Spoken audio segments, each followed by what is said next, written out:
Merci pour votre question. Vous avez le sens de l'actualité puisque aujourd'hui a eu lieu au Parlement européen à Strasbourg un vote extrêmement important, très attendu. Vous étiez d'ailleurs en soutien aux agriculteurs hier avec d'autres membres du Sénat et de l'Assemblée nationale et je vous en remercie.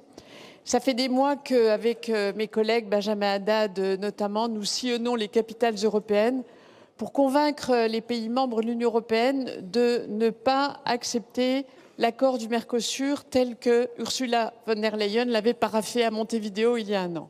Cet accord était insuffisamment protecteur de nos filières les plus sensibles et la détermination était grande. Alors, ce vote doit être respecté aujourd'hui. C'est le sens de la démocratie européenne. Le vote doit être respecté et c'est à la Cour de justice de l'Union européenne de statuer, notamment si la scission est conforme aux textes européens, si la clause de non-régression commerciale est conforme à nos intérêts, et donc la Cour doit statuer. Une rumeur voudrait que l'application provisoire soit décidée par l'Union européenne.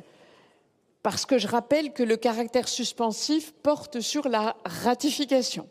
Mais il me semble que si l'on respecte l'esprit et la lettre de la démocratie, il ne faut pas appliquer provisoirement cet accord. Il y aurait là, très franchement, quelque chose qui heurterait la décision, la délibération du Parlement européen qui doit être respectée.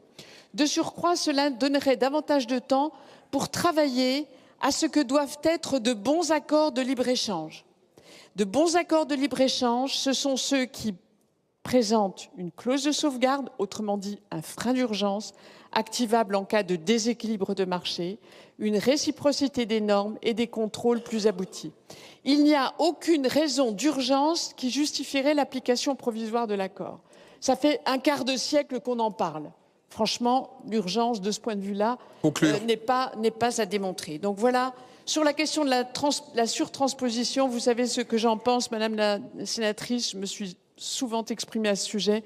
Je pense que ça peut faire l'objet d'une prochaine question au gouvernement, tant le sujet est d'importance. Merci, Monsieur le Président.